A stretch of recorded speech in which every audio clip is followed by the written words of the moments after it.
buenos días, buenas tardes, buenas noches, señora bonita en casa. Eso fue como entrada de hoy. Bienvenidos a un capítulo más. Ándale, así. Bienvenidos a un capítulo más, al capítulo número 2. Sí. Episodio número 2, qué emoción. De nuestra segunda temporada. De la segunda temporada, como que todo está fluyendo bien esta vez. Estamos empezando a ser constantes porque pues es principio de año todos somos constantes con el gimnasio, con la dieta, con el podcast, entonces todo bien. Me presento, soy Renato Miranda, de los Miranda bien de toda la vida, dicen por ahí, chiste malísimo, ya sé. Y estoy aquí con Mariana y con un invitado, pero por favor empecemos con Mariana. Hola, ¿qué tal? Soy Mariana y pues nada, emocionada otra vez, tenemos un invitadazo esta noche, tarde, día, estamos súper emocionados.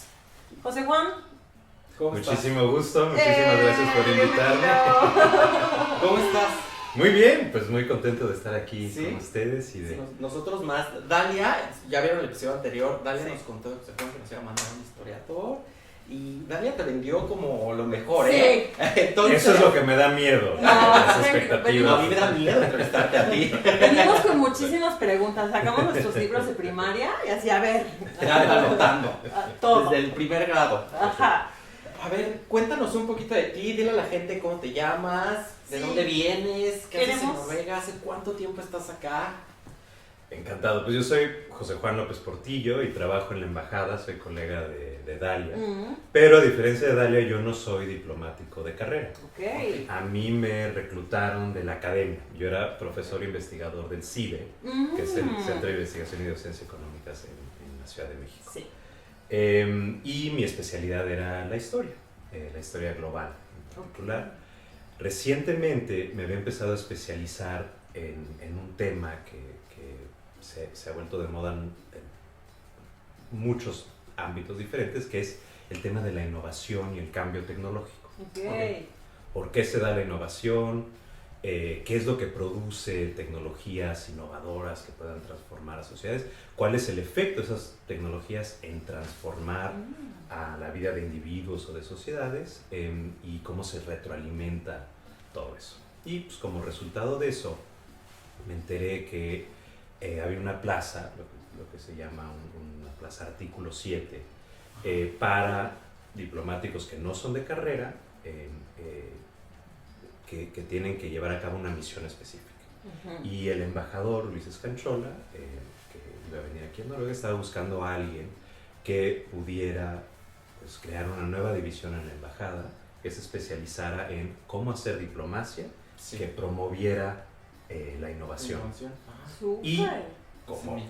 sí, y como el embajador y su equipo, además Sí. son en sí muy innovadores y originales, no les asustó que fuera yo un historiador en vez de quizá Ok, un sí, sí, sí. científico. Claro, porque o algo uno piensa más en técnico. ciencia y tecnología, piensas en el científico, en Claro. el que está, o mecatrónica, no sé. Pero qué interesante, porque tú tienes como esta base de historia, porque has estado a lo largo del tiempo, imagino, o sea, este proceso en que la humanidad va transformando y cambiando. Sí, ¿Cómo? y bueno, exactamente lo que tú dices. Yo creo que una ventaja de los historiadores es que pues, tienen que aprender a analizar grandes procesos Sí. de cambio, de transformación y entender cuáles son las causas de raíz. Sí, claro. Me gustaría pensar que además tenemos una mentalidad más bien analítica, que nos podemos adaptar, Sí. que podemos aprender rápidamente nuevas técnicas y habilidades. Entonces, ¿cuánto tiempo llevas en Noruega? Apenas ¿Cuándo llegó- llegaste? Llegué el 12 de octubre, ¿Del quiero año recordar, pasado? de No, 2019. bueno. Les digo que en este podcast En fue gente pandemia. fresca. En pandemia, Sí, aparte. aparte. No, de 2019. No, cierto, Todavía no era cierto, pandemia. Cierto. Pero pues, no sabíamos, Sí. ya había empezado el virus Claro, a nace. contagiar a Por ahí. gente nazi. Sí. Pero les digo que pura gente fresca en este podcast. Sí. No me veo muy fresco No, porque sí. el lockdown, ¿no? Hace que... Si me trae este fresco ya en 2019 Sí. para acá. Oye, ¿cómo te trata el invierno? ¿Ya habías vivido alguna vez fuera de México? Sí, trabajé 2 años en la Universidad de McGill en Canadá, en Montreal. Entonces, ya entrenadísimo, Sí, entrenadísimo. Sí, antes de regresar a la Ciudad de México, donde estuve 5 años y luego ya me vine para acá. ¡Qué increíble! Entonces sí, algo de experiencia tenía.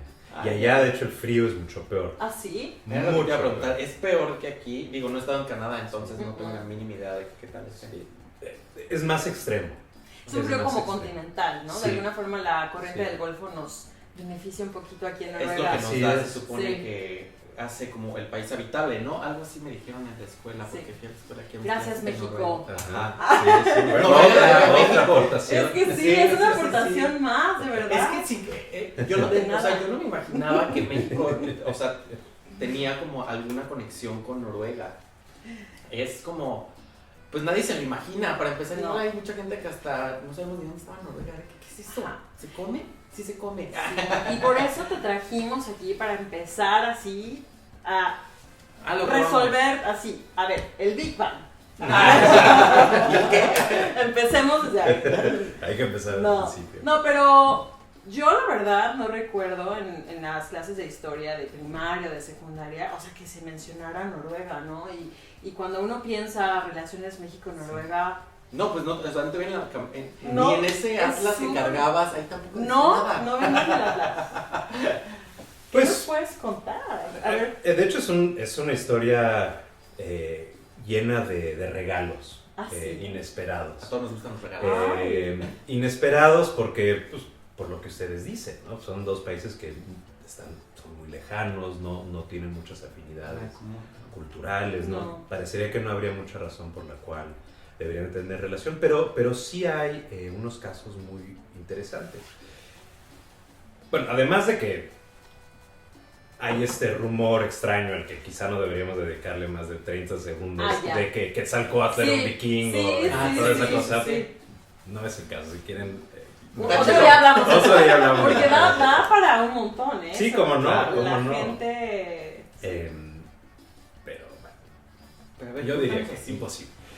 Más bien, un problema por el cual es difícil de hablar de las relaciones entre México y Noruega es porque México es un país plenamente independiente, mucho antes que Noruega, Sí. unos 85 años antes que Noruega. Como ustedes saben, Noruega formaba parte de la corona unida con Dinamarca. Ujú. Un poco como hoy en día Escocia e Inglaterra, ¿no? Ujú. Ándale, sí, sí, sí. Entonces tenía su autonomía en muchos ámbitos. Uno de los ámbitos en los que no tenía autonomía eran sus relaciones exteriores. Ujú. Esas sí se gobernaban desde... Era el rey, ¿no? El rey, exactamente. Y de hecho el hijo del dramaturgo Enrique Ibsen, Ujú. noruego, que fue servidor público en la corona noruega y danesa, su gran queja era que no tenían ese derecho, ¿no? esa independencia. Él le interesaba mucho la diplomacia. Y fue el motivo por el cual él empezó a promover la independencia plena de Noruega. Ujú. Que a diferencia de nuestra independencia, se da de una manera muy pacífica. Se hace un plebiscito. Sí, sí. Los noruegos dicen, nos queremos salir. Perdón, no era la corona danesa, ya era la corona sueca para entonces. Sí. Perdón, los daneses antes. Y se separan de Suecia. Así bien tranquilos. Eso que dices tú a mí me llamó mucho porque cuando lees de la historia, yo Sí. yo vengo acostumbrada de que en México cuando te quieres independizar fue una guerra, literal, ¿no? Y entonces yo no entendía cómo vivían en paz. Sí. O sea, era Tranquilos, súper. en paz. Y Sí. coexistían y todo, pero... La verdad es que, a ver, y mi error como historiador, ¿no? Espero que no me haya visto bien todavía, ¿no?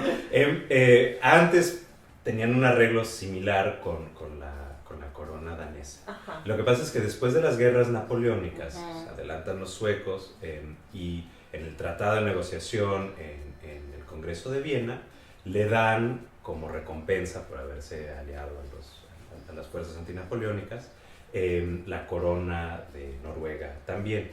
Pero los noruegos, muy listos, saben que esto va a ocurrir y aquí cerca en Bogstad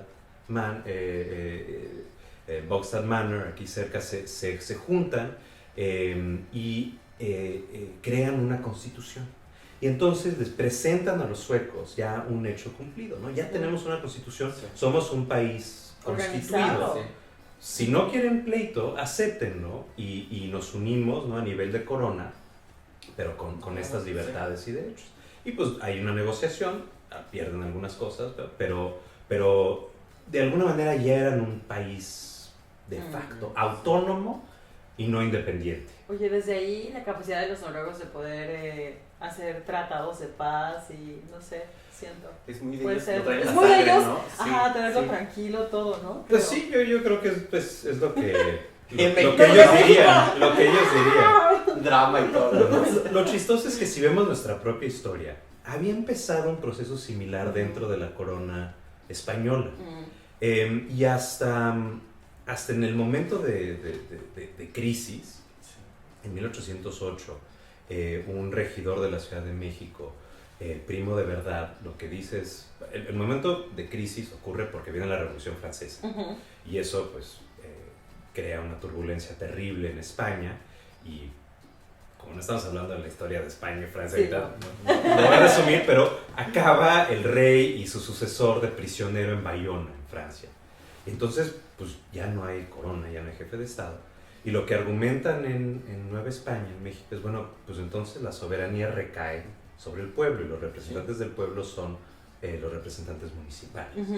Y entonces lo que quiere Primo de Verdad es que haya algún tipo de convención o de congreso en el que todos los representantes municipales de Nueva España declaren pues cómo quieren que sea la nueva relación, y lo que argumentan es pues deberían de tratarnos un poco como Suecia trataba a Noruega. Lo que pasa es que sí, y entonces hubiera sido una especie de autonomía dentro de una misma corona, y quizá hubiera durado como con estos, ¿no? Unos 100 años más, Claro. hasta que pasara de moda ese tipo de arreglo, y hubiera sido una transición pacífica. Pero lo que... nos gustan las cosas intensas. Que de Sí. otra vez. Sí, bueno, ahí empiezan los españoles, porque Sí. arrestan al Primo de Verdad y lo ejecutan. Sí. Y entonces el agravio lo siente la élite de Nueva España, y 2 años más tarde el padre Hidalgo se lanza Sí, al grito. combate armado. ¿Sí? Wow. Y no, lo demás que Oye, bueno, y también. volviendo un poquito a Noruega, a ver, entonces ya Noruega logra esta negociación con Suecia, se Ajá. vuelven, logran como esta independencia de forma pacífica. Sí. ¿Y en qué momento México y Noruega, o sea, en qué momento podemos decir, este fue el primer Conexión. punto? La primera conexión de la que se habla es en 1885. Hay un tratado comercial específicamente con Noruega. Tenía que ver con flotas pesqueras, que Claro. en los mares es muy difícil establecer fronteras, ¿no? Sí. Entonces era mejor tener tratados por si veías un barco con bandera noruega o Sí. mexicana. Ajá. Entonces es el primer tratado, y de ahí tomamos la fecha original de nuestra relación con México. Pero como no era plenamente independiente, en realidad tenemos que esperar hasta 1906 Sí. para que se establezcan relaciones diplomáticas formales. En 1907 se abre la embajada noruega Se reconoce. en México, y unos años más tarde México abre una embajada acá. Ujú. Pero es un momento muy interesante para los dos países, ¿no? México está en su auge porfiriano, con todos los claroscuros que eso representa, pero uno de los fenómenos es la internacionalización de México, ¿no? Totalmente. Y Noruega está en este momento de enorme optimismo por su independencia y de industrialización también. Ellos empiezan a industrializarse tarde. Todos estos barrios que vemos como Frogner del 19 y demás, es símbolo de esa prosperidad. Exactamente, sí. Y entonces es un momento de optimismo, y en parte también un optimismo en este tema de la ciencia, de la innovación. Entonces me gustaría hablar del primer regalo, A ver. sorpresa, que es Cuéntanos. un personaje muy, muy fascinante que se llama Carl Sophus Lundholtz. Él es noruego, crece, se educa en Noruega, y por circunstancias de la vida acaba en Estados Unidos, patrocinado por un instituto en Washington y varios patrocinadores en Estados Unidos. Él es biólogo, pero pues en el siglo XIX tampoco te podías especializar tanto, hacía de todo. Entonces es explorador, biólogo, antropólogo, Que etc. hay mucha gente que sigue haciendo eso. Todo porque loco. es todo. Sí, y la verdad, yo prefiero eso que la sobreespecialización. Se me hace además más enriquecedor para la vida particular. Sí. En 1890 se le ocurre hacer una expedición a México. No, bueno. Y es una razón antropológica, porque el siglo XIX, ¿no? Con todas estas ideas de progreso y además ideas en las que toman, no sé, las ideas de Darwin, de la evolución, y las maltraducen a la historia de los países y las naciones. Claro. Entonces empieza a ver toda esta teoría racial y de las diferentes razas como especies, el clima como determinante, que si es la religión protestante, que si es... Claro. Y entonces todas ideas de el hombre civilizado, el hombre bárbaro, ¿verdad? Y entonces surge en ese contexto la antropología, ¿no? ¿Cómo funcionan los pueblos humanos? Y estando en Estados Unidos, pues Lumholtz piensa, hay regiones del hemisferio donde podemos observarlos. Y una de esas regiones se le ocurre, Está aquí es abajo. la Sierra Madre Occidental. Y entonces baja Ay, en sí. 1890. Oye, y probó el peyote. Pues no es imposible, Pues vemos. Su libro México Desconocido, son 2 volúmenes, es un libro precioso. Anoten, ¿eh? Cualquier pregunta, por cierto, me Sí. pueden escribir, y Súper. porque si no me acuerdo de los datos específicos, Gracias. puedo pasárselos después. No, al contrario, les vamos a hacer Anotados. 10 preguntas con fechas históricas que nos están diciendo ahorita. Así que pongan atención. Entonces, cualquier pregunta la dejan en los comentarios y esperemos que las puedas responder. Encantado, yo Sí, encantado. súper. A ver, entonces ya se va a Ajá, sí. México. Llega a México y no lo puede creer, se fascina porque encuentra de todo. Encuentra, por un lado, lo que él considera una enorme sofisticación, civilización. Por otro lado, una enorme rusticidad, ¿no? Lo que en ese entonces se llamaban los pueblos tarahumaras, Claro. pueblos rarámuri, Claro. los yaquis. Es un momento además en el que había habido una represión de los yaquis, Sí. hay relaciones medio tensas, pero además el paisaje, la diversidad, esta riqueza enorme en todos los sentidos que tiene México. El cañón del cobre, ¿no? Bellísima de Barranca. Entonces se queda impactado en su primera visita y regresa a Estados Unidos y dice, no, yo necesito, ahora sí, fondos para hacer una investigación a fondo. El caso es que acaba quedándose en México con algunos viajes a Estados Unidos, 20 años, explorando bueno. todo eso. Y Wow. lo padre es que en las primeras páginas de México Desconocido sí Ay, lo voy a transmite el comprar. entusiasmo. Sí. Sí.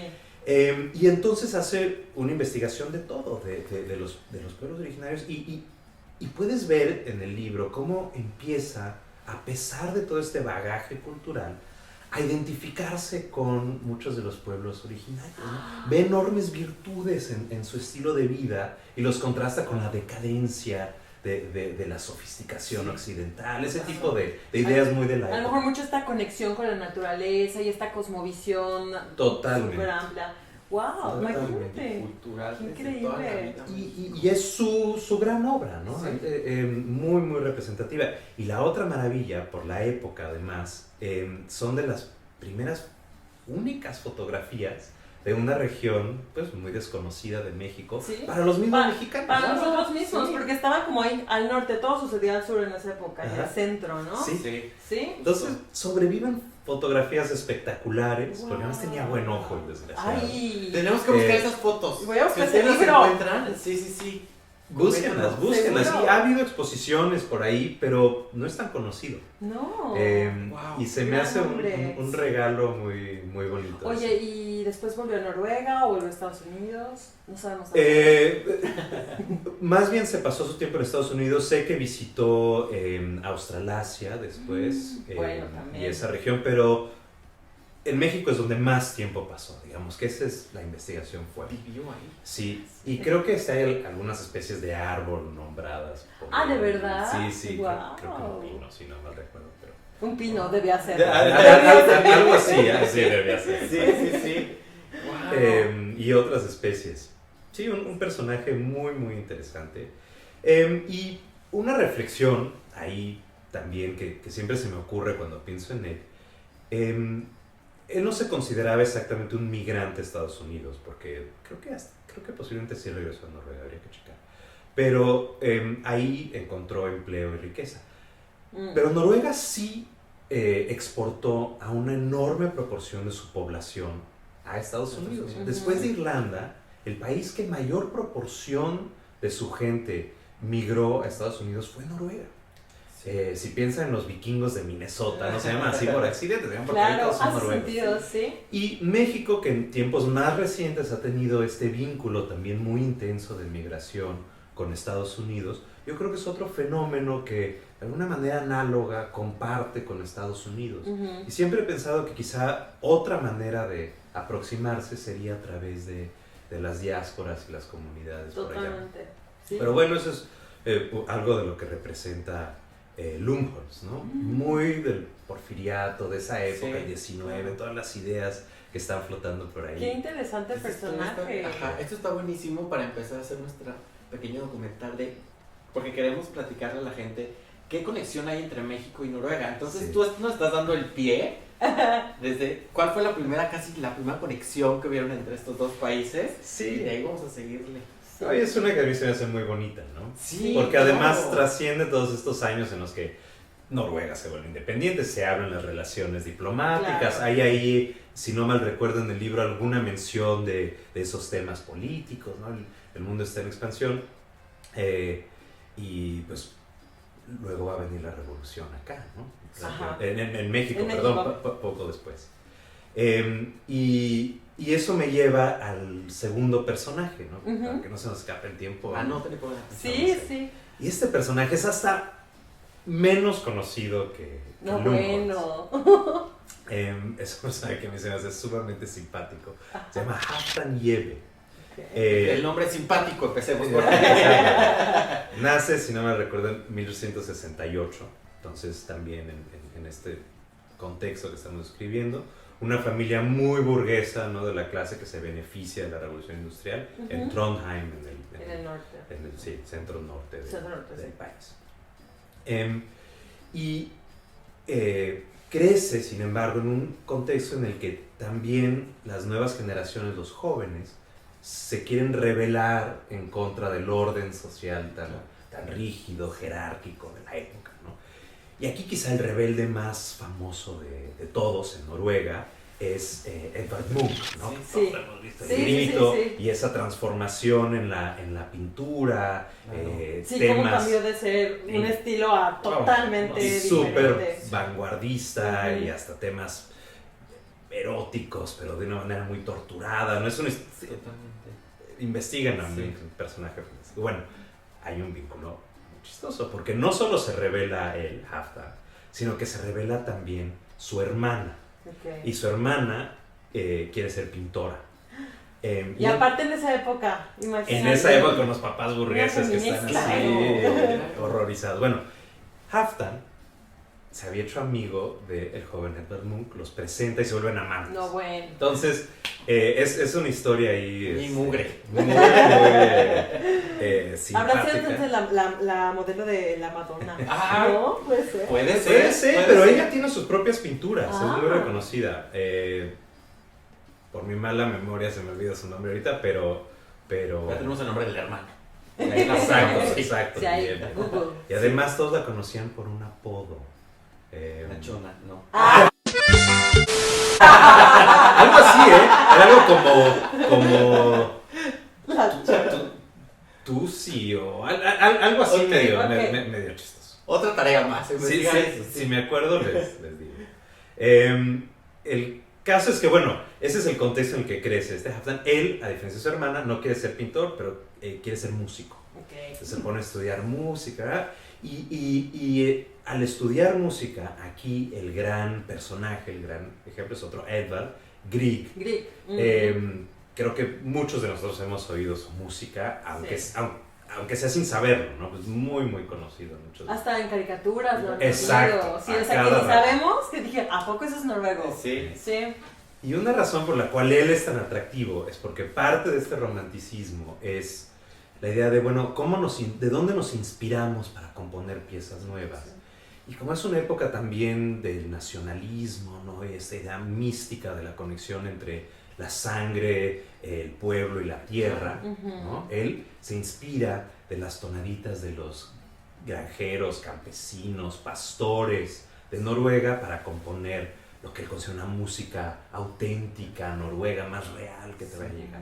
esta es un poco las ideas con las que crece. Como un poco unificar, Halfdan. ¿no? Como tomar de todos lados para hacer un solo estilo. Sí, y que ese estilo sea auténtico, ¿no? Esta es la música noruega. ¿Dónde sacas esa Lo busca ahí mismo, de la raíz. Nada de que, what does the fuck say? No. Rache también. Es así. Y sin embargo, sí utilizan las pautas y convenciones de la música clásica occidental, ¿no? Todos tienen una Al educación. final, sí. Están Entonces, en Europa. Sí, ¿no? están Es en imposible no sí. influenciarse. Y el mismo Halfdan viaja a Alemania y Inglaterra y Francia, y una vida así muy también simpática, bohemia de viajero. Y quizá ahora estoy pensando que los noruegos quizá tienen esta doble faceta, ¿no? Por un lado son muy noruegos, Sí, locales, Sí. pero pues por ahí sobrevive la sangre vikinga, ¿no? Sí. Algunos de ellos les gusta la aventura. Totalmente. Y este era uno de estos, ¿no? Sí. Acaba viajando a todas partes, va a la India en un momento dado, y se vuelve un compositor bastante famoso en su ámbito de esta tradición de Grieg. Va a Estados Unidos también con su esposa, y le perdemos ahí un poco la pista, pero por la Primera Guerra Mundial, ¿no? Si en México nos toca la Revolución en 1910, Sí. a Europa los hace pedazos la Primera Guerra Sí, Mundial, totalmente. que empieza en 1914, y a Noruega, aunque era neutral, la afecta mucho. Sí, de por sí. Se queda atrapado en Estados Unidos, y lo próximo que sabemos de él es que su esposa se regresa a Noruega y les avisa, este loco se fue a México. Y ya estamos hablando de 1922. Cállate. Y él sí ya en peyote. Él sí, en serio, porque además va a México, México que acaba de terminar la fase más violenta de su revolución. Y ruda y de pobreza. Y de pobreza y más, pero empieza una época en la que para justificar toda esa violencia, diferentes sectores de la sociedad, del mundo artístico, de la política, empiezan a desarrollar estas ideas de, bueno, ¿qué representó toda esa violencia? Sí. Y entonces ideas de justicia social, también de nacionalismo, de reivindicación, otra vez de sus un poco orígenes. Lo que vivió en Noruega. Sí. El nacional romantic, pero en México. Exactamente, el nacionalismo revolucionario. Un reflejo de alguna. Y se Por eso vuelve Frida. muy Frida todo ese Diego. movimiento. Sí. Y atrae, la verdad, a muchos europeos idealistas. ¿No? Es la primera revolución social del siglo XX, ¿no? Nos adelantamos a los rusos por 7 años, ¿no? Entonces, todos los jóvenes idealistas, artistas, quieren algo nuevo, se van para allá. Y este cuate no era tan joven, ya había cumplido 50 Pero años. era chavorruco. Era el chavorruco por definición. Entonces se va a México, se vuelve loco, se entusiasma con todo este ambiente, le suena muchísimo y acaba en Mérida. Y en Mérida se hace amigo de Felipe Carrillo Puerto, que llega de gobernador anarquista, ¿no? Con ideas así que hasta para el contexto mexicano totalmente diferentes. Sí. Se hace amigo de él, imagínense, ¿no? Y se empapa de todo este mundo, se entusiasma muchísimo, ejecutan a Felipe Carrillo Puerto, y él se queda pues entusiasmado ahí, y además se consigue a una novia. Y ahí nació el taco noruego. Bueno, para allá vamos. no es posible. Y de alguna manera hay otro eco chistoso con su juventud, porque esta mujer es hija de una de las familias más prominentes de Mérida, de los que le llaman la casta divina, ¿no? Sí. Un grupo cerrado, un grupo conservador, pero pues ella también está enamorada de la bohemia y pues anda rebelde. El güero compositor, músico, ¿no? Que apenas se gana la vida dando clases de música. Pero pues gracias a ella. O sea, desde ahí la gente ya se iba de hippie para esas áreas a vivir la vida. Sí, ya, eso ya tiene desde antes. Sí. Entonces tiene este tórrido romance en el que pues nadie está de acuerdo, pero gracias a ella él empieza a conectarse y le empiezan a hacer caso. Él escribe críticas del ambiente de la música en México, en Yucatán, se enamora de la cultura maya, siempre después los dos, ella es escritora, y entonces empieza una colaboración muy bonita. en la que él le interesa el nuevo medio para él, que es la ópera. Entonces, él escribía la música, ella escribía la letra. Entonces, lo malo es que, pues él, igual por bohemio, también se vuelve medio borrachín. Hippie. Totalmente. Oye, aparte de que la era más barato allá. Sí. Y entonces, pues es una relación muy tórrida, Sí. muy romántica, Muy muy artista. productiva, Sí, a veces un poco autodestructiva, Sí. pero sumamente interesante, sobre todo porque, y esta es la gran maravilla, sobreviven sus partituras. Muchas de ellas, y algunas de ellas están aquí en Noruega. ¿Qué? Y a quien les interese, existe un libro, igual les paso la referencia, Sí. donde lo que más me gustó del libro es que hay fotografías de la partitura de una de sus óperas que se llama Dignidad Maya. ¡Ay, wow! Es una ópera que supuestamente ocurre en la conquista de Yucatán, y es igual una historia de amor frustrada porque se casan dos mayas, los españoles, y se roban a la novia. Es que es un dramón. Dramón. Un dramón. Pero la partitura está ahí, manuscrita. Así con cochinita pibil. No. No. Cochinita pibil. No. Manchas de, no sabemos si es cochinita pibil o vino o las dos cosas. Pero está todo manchado así. Eso. Entonces es el símbolo, ¿no? Wow. De cómo vivía este esclavo. ¿Cómo no? Pero entonces, ¿cuál es la maravilla y el potencial y mi gran ambición para la misión aquí en Noruega? Pues algún día convencerlos que pongan Dignidad Maya en su casa de ópera Déjale. nueva aquí en... Claro. Sería, la piel chinita. Si algún día Imagínate. invitan al encargado de la Embajada de Culturales, Le vamos a recuérdenle, Le vamos yo le digo a cada rato. Me voy a ir con mi guayabera. Sí, no inventes. Ay, qué Eso linda sería historia. maravilloso, porque es lo padre de la música, ¿no? Puedes Claro. revivir un Está momento. viva, está ahí Está y no viva, muere. pues, Sí. Vamos a hacer que suceda. Vamos, Qué bello, vamos, ¿te me imaginas comprometo. un momento? Es una gran Qué historia. gran historia. Pero también pensando en términos así de la narrativa histórica más amplia, hay otra cosa muy padre. Él, en 1933, regresa a Europa y a Noruega. Se reconecta con todos. Dice, bueno, ya No lo reconoce. Ya estuvo. Regresó bronceado, Todo, sí, con exacto. kilos de mar. Más apapachado. Sí, claro. Feliz de la vida regresa con toda su música. Ajá. Le hacen caso, la pone aquí en la casa de ópera, no existía, pero en los conservatorios de aquí. Tiene mucho éxito. Pero se da cuenta que los periodistas, lo que les interesa mucho es saber, bueno, ¿qué está pasando en México? Sabemos que tuvo esta revolución, Sí, sí, sí, está teniendo todos estos viene del caos. experimentos.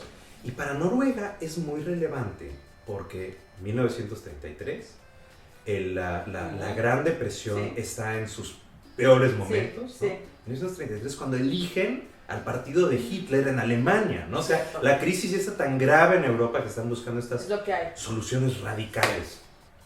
Y las democracias europeas están cayendo una tras otra. Ujú. Esta sobrevive porque se va a saber adaptar a las necesidades del momento, ¿no? Esta crisis económica, otra vez hay fuertes analogías a lo que estamos viviendo desde 2008, ¿no? En el mundo que no nos recuperamos del todo, Ujú. y ahora nos tropezamos otra vez con la pandemia. Sí, bueno. Es un momento en el que están buscando nuevas teorías económicas. Y aquí en Escandinavia, empezando en Dinamarca, en Noruega y en Suecia, van a buscar estos experimentos que más adelante se van a llamar de socialdemocracia. Ujú. De, a ver, los pobres son los que más están sufriendo, pues ni modo, todos vamos a tener que contribuir con impuestos más altos y demás para establecer estas redes de seguridad social. Sí, muy Es bien. muy interesante porque, para los noruegos, México ya había empezado ese proceso antes por la revolución y lo que estaban haciendo Innovadores. gobernadores como ¿Qué? Carrillo Puerto, con lo que va a empezar a hacer el presidente Cárdenas. O sea, la Revolución Mexicana se veía como el primer experimento social. Entonces, algo que le preguntan a este cuate es, ¿qué está pasando en México? Estoy así impactada. No puedo creerlo. Influenciamos a Noruega.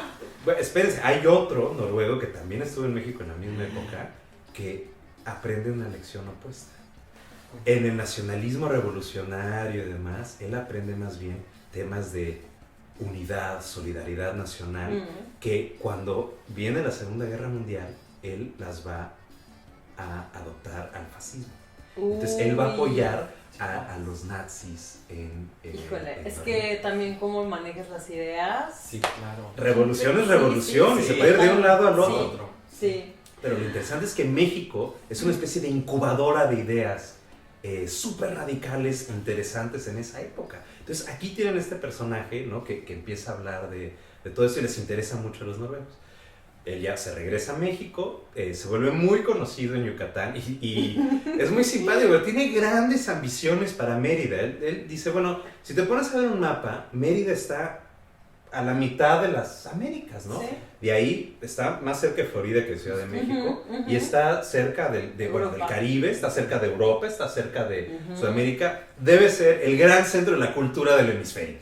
Es más, dice que para los músicos, ¿no? Uno de los templos es Bayreuth en Alemania, ¿no? donde Wagner crea este templo a las óperas. Dice, el Bayreuth de las Américas debe estar en Mérida. Es este optimismo enorme. Sí. Y muere él en 37, si no mal recuerdo, de cirrosis y de todo. No, bueno. Pero muere muy ilusionado con lo que puede bien ser. Vivido. Y bien vivido. Sí. Y bien, sí. Entonces, pues es otro gran Personaje. personaje y gran regalo. de la Estoy película. impactadísima con lo que acabo Sí, de oír. Ya. Claro. Voy a regresar a casa diciendo, ¿tú sabías que Sí. tu socialdemocracia? Bueno, se me olvidan muchos datos específicos No, y fechas, claro, pero de pero- verdad yo No nos dejas encantado de...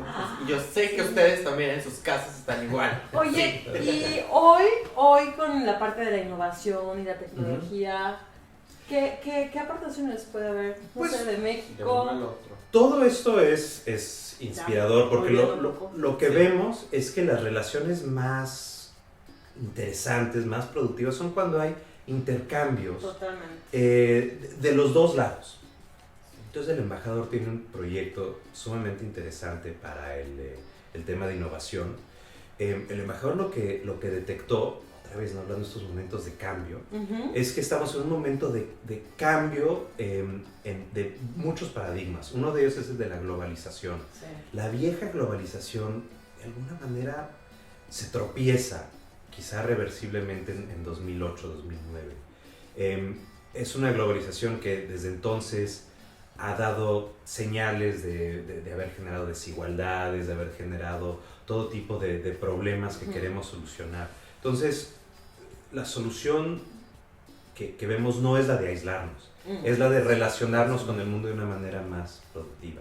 Entonces, quizá en vez de pensar en términos de integración, ¿no? Antes se hablaba de integrar Sí. cadenas de producción, pero pues eso a veces lo que significaba era que Unos aquí y otros otros de acá, ¿no? y los que más se beneficiaban son los que estaban allá y se generan enormes entonces mejor hacer algo más simbiótico, más de asociaciones en las que, como en un ecosistema, cada elemento se beneficia según lo que quiera y aporta algo según lo que puede, ¿no? Y entonces el embajador lo llama un ecosistema binacional de innovación.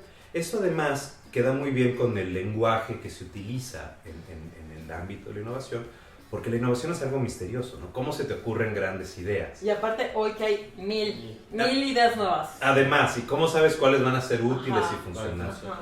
Pues si ven, aquí en Noruega es muy claro, ¿no? Vayan a la ciudad de las ciencias en Oslo. La idea es, si tú juntas a los diferentes miembros del ecosistema, que en términos muy generales son los investigadores, ¿no? Los que están en universidades, centros de investigación y desarrollo, los empresarios, sobre todo los pymes, los startups, que se atreven a tratar de comercializar estas ideas medio locas, o se les ocurre cómo. El sector financiero, ¿no? Que son los que apuestan capital a un sector de altísimo riesgo. Y finalmente el gobierno, que les da la infraestructura, los servicios, el marco regulatorio, los apoya, en el caso de Noruega sobre todo, con subsidios, instituciones, protecciones y demás. Si los juntas a todos y los pones a hablar, ¿no? Surgen ideas. Entonces, la idea de la embajada es, bueno, ¿y si lo hacemos a nivel binacional? Porque hay muchas cosas que tenemos en México que no tienen allá. Una de ellas es desde temas fundamentales como el tamaño de México, la escala del mercado, la edad promedio de nuestra población, sí, que somos muy receptores de tecnologías nuevas, pero también lo que aportamos, ¿no? Somos líderes en industrias creativas por la competencia brutal que tenemos a veces con Estados Unidos. Hemos desarrollado muchas tecnologías en salud, en ciudades inteligentes, tenemos mucho que aportar. Los noruegos tienen una historia un poco diferente. Ellos son una población chica, 5.3 millones de personas, pero muy, muy rica. Y un estado muy, muy rico que lo que busca es una transición de una economía basada en la industria petrolera y sus servicios asociados, bueno, hidrocarburos en general, o energética, a una de innovación. Porque, pues quiera que no tienen competencia con los suecos y los daneses, que son es lo de hoy. Y es lo de hoy. Y es el futuro, lo de mañana totalmente. también. Entonces, le han metido muchísimo dinero, han creado estos parques de innovación, ¿verdad? Y la verdad lo han hecho bien hasta el nivel de pyme, de startup. Lo que les falta es que logren crecer estas empresas y se vuelvan grandes soluciones tecnológicas. Pues nosotros podemos ayudar. Porque tenemos la escuela de hacer pymes en México. Además, chica. y de comercializar cosas y la verdad un espíritu más trabajador, más empresarial, más arriesgado. Muy innovadores. Muy innovadores. Somos de que yo te voy a vender esto y te voy a vender... Y te lo vende. Y tenemos problemas Muy diferentes y soluciones diferentes. Entonces, lo que lo llamamos es complementariedades. Sí, las diferencias entre nuestros países hacen que hagamos match. Hagamos match. Ay, Sí. qué padre, Y entonces, qué emoción. sí, la idea es ponerlos a hablar, ¿no? A los expertos de abajo hacia arriba, encontrar a la empresa tal que quiera hablar con el homólogo que está haciendo parecido en México, o con el financiero en México, o con el investigador en México. Son intercambios a muchos niveles, ¿no? Claro. Que vengan estudiantes acá, que vayan empresarios allá, que intercambios a nivel gubernamental. Podemos, ya que demostremos Era esos simbiosis intereses. el asunto. Simbiosis, esa es la palabra, ¿no? Sí. Y además que eso ayude a generar nuevas innovaciones. Porque si un noruego va a México con su gran idea, llega a México y es otro... No vas a saber implantarla, porque el mercado es diferente, porque las necesidades son diferentes, o sea, sí, no. Entonces, ¿qué va a tener que hacer? Adaptarse. Claro. Y esa adaptación es una Es como innovación. traducirlo, ¿no? Sí. Y así, y entonces nos traducimos entre los idiomas. Es como querer venderles, no sé, tamales. Así. Exacto. Ellos no van a entender, se van a comer la hoja que ha Exacto, pasado. exacto. Yo te voy a pasado no he enseñar visto cómo. Y después hasta ellos lo van a encontrar en el súper. Sí. ¿No? Qué Sí. bonito, qué padre. Entonces, ese es nuestro proyecto. Yo pues estoy súper. entusiasmadísimo. Sí, con suena lo que podemos increíble, lograr. suena increíble. Pues, Y bueno, otra vez, ideas. Si tienen ideas, somos Acá. oídos. sí, Sí. ya ven. Pero a ver, cuéntanos a todos. Ya se nos fue el tiempo del Sí, capítulo pero del día ya. de hoy. Pero No, miren, qué me quedé interesantísimo. así, tal cual. Y yo sé que ustedes también en sus casas. No, de impacto. Pero por favor, dinos que vas a regresar con nosotros. Encantado, encantado. Sí. Esa Oye, es la no. segunda parte. Queremos saber si sí Quetzalcóatl era vikingo o no. Yo sí quiero saber porque tengo Vemos. dudas. Me He parece leído muy tanto bien. de eso que Sí. mira, yo necesito una plática de eso. Segunda parte. ¿Ya quedó comprometido? Encantado. Cuando súper. quieran. Comprometido. Y Pues- bueno, pues el capítulo del día de hoy ya se nos terminó. Muchas gracias por escucharnos. Y, o sea, si estás en Spotify, gracias por escucharnos. Vente a Nos faltan las YouTube. preguntas. Sí, exactamente. Pero Ah. todavía no me despido. Iba para las redes, Ah, ya, para perdón. decirles que nos sigan. Sí. Síganos en todas las redes de Internet de las Cosas. Nos encuentran como @mexicanos en Noruega. Twitter, Facebook, Instagram, YouTube, Spotify, Apple Podcasts, en todos lados, en todos lados. Somos Después, virales, Sí, virales. @mexicanos en Noruega, logo amarillo, somos nosotros. Danos tus Buenísimo. redes, ¿dónde te puede seguir la gente? ¿Dónde te puede encontrar? Para esto soy bastante primitivo, pero sí tengo Twitter. High five. Sí tengo Twitter y creo que soy @JJLPGL. Ok. Yo lo busco y se los dejo aquí abajo Sí. en la cajita de información. Lo voy a seguir ya. Si no hay Dalia, que aquí también está Dalia, pero está bien escondida. Ella que me pasa el contacto. Exacto. Y ahí Encantado. lo tenemos, pero... Adelante, Mariana. La Ah, pues pregunta sí. del millón. Tenemos, Cierto. tenemos una pregunta que siempre hacemos para terminar nuestras entrevistas. Ajá. Y nos, bueno, es básicamente que nos digas qué pros y qué contras tú has encontrado de vivir en Noruega. Tambores otra vez. Difícil. ¿Muchos o uno el que quieras? Ajá. Bueno, un pro así que se me ocurre. Sabía que me ibas a hacer esta pregunta por la entrevista de Dalia. Se me olvidó prepararla. Se me olvidó prepararla. He encontrado que Oslo es una ciudad que no exige nada de ti.